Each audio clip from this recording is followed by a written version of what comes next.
Exploring word cinema, what does it involve? Uh, How do you explore it? the reason I chose the word explore is because I am no authority on world cinema, and I like to see and look at movies as they come to me, and as one leads to the other.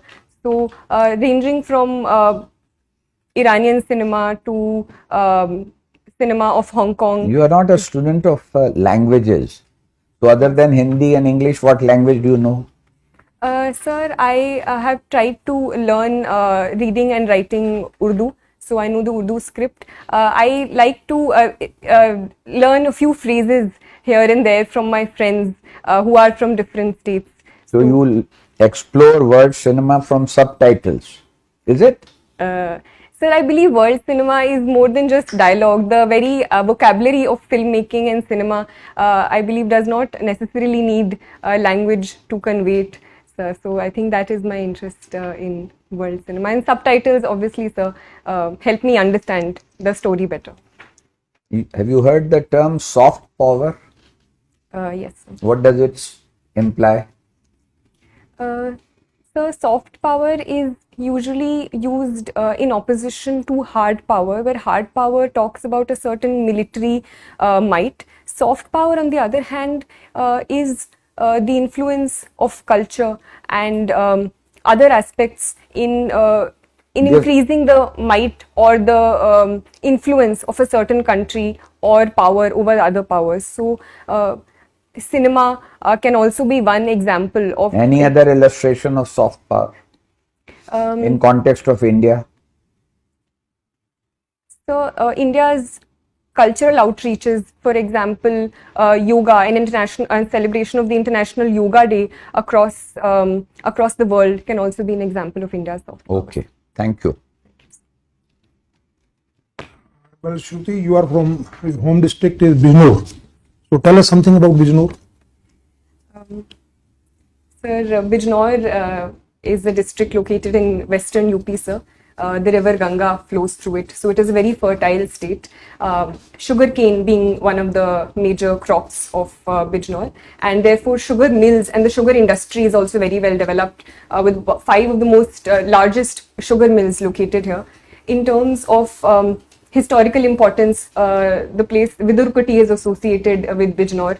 There are a number of prominent personalities from Bijnor, ranging from Vishal Bharadwaj in cinema to poets like Dushyant Kumar, to historical figures like Abul Fazl associated with Akbar, sir. So it is truly a very rich. What product has been assigned to Bijnor district as a part of ODOP scheme of government of UP?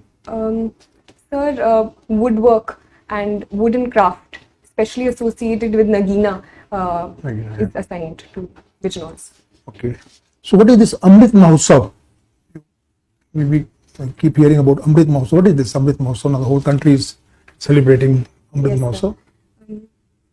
Sir, the government of India is celebrating 75 years of India's independence through Azadi Ka Amrit Mahotsav, where we are celebrating the Indian culture through performing arts, through our handloom, through celebrating our history. So various steps have been taken under this, ranging from establishing tribal museums to organizing certain cultural events to organizing quizzes related to India's culture on online platforms as well. Okay.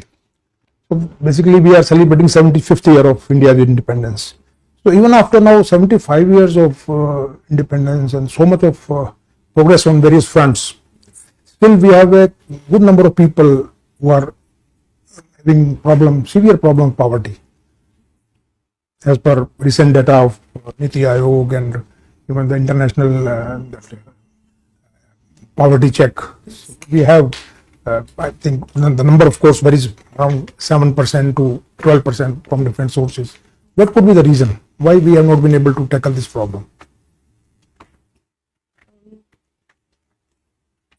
So, I believe that a lot of progress has happened since the time period of India's independence, where close to 60 to 70% people were below the poverty line, to currently today, where close to 20% are considered according to the Tendulkar committee report. So a certain progress has taken place and the progress is ongoing, sir. But simply because of the huge challenges associated with such a large country, with such a huge population, and the over-dependence on agriculture to a certain context, I believe, has been responsible. But government steps are ongoing to reducing these hurdles by taking steps in the realm of industry, in the tertiary sector and other spaces. What is the current size of Indian economy in US dollars terms, approximately? I can't recollect the exact. Okay. So we have set a target of 5 trillion US dollars economy by 2024-25. Currently we are at around 3 plus. Do you think we'll be able to go somewhere nearby by that time? Is there any, what measure do you think can Government of India take to really give a big boost to our growth? Yes, sir. So I do believe that I am an optimist. So I would say that we can surely reach this level. Certain obstacles are there, especially in context of the COVID pandemic and certain repercussions of the COVID pandemic, which have been on the global economy as a whole. But personally, sir, and as per the Niti Aayog report as well, infrastructure is one area where we do need to spend a lot of money in. So the Niti Aayog has said that $4.5 trillion dollars should be spent in infrastructure creation till 2030. So that is one area we need to work on and are working on. Secondly, sir, is the area of industry and manufacturing, which the government has also given a lot of importance to, especially the PLI schemes and Assemble in India programs, which we are encouraging. MSME is also one sector in the manufacturing sector. Through various Mudra schemes we are pushing forward. Thirdly, sir, is agriculture, because more than 50% of our population is dependent on agriculture, and unless and until we tap on that front and diversify and add more value added products to agriculture, that can't be done. So in that context, giving importance to food processing industry is important, and bridging the gap between the farmer and the market through technology is also one step. So what is the scheme for basically promoting this food processing industry launched by the Government of India? So there is this scheme, I can't recollect the name, but it PM Pradhan Mantri Kisan Sampada Yojana. So in your opinion, which is the very significant public policy initiative in the last couple of years by Government of India, which has done really, in your opinion, has done really well? Sir, I think in the light of the COVID pandemic, the PM Ayushman Bharat Yojana has been very instrumental in expanding the public health infrastructure across the country and providing affordable healthcare to most sections of the population. So in your hobbies, you have mentioned practicing yoga.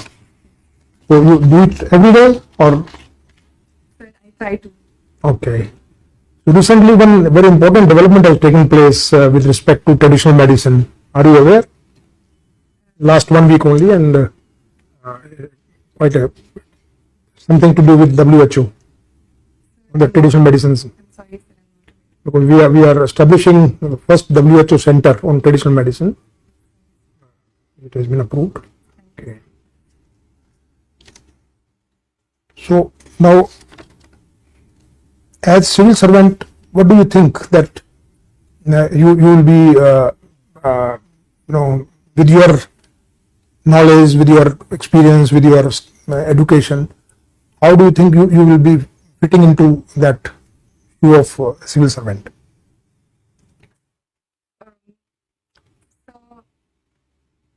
Sir, as per my background, I feel that my background in history can help me understand present social realities in a more wholesome way, and therefore solve them using that background of history and the social sciences, sir.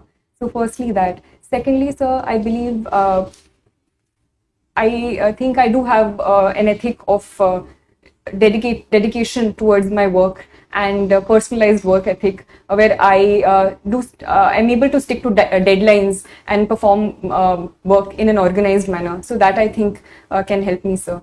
Thirdly, I believe, sir, that I like to work in teams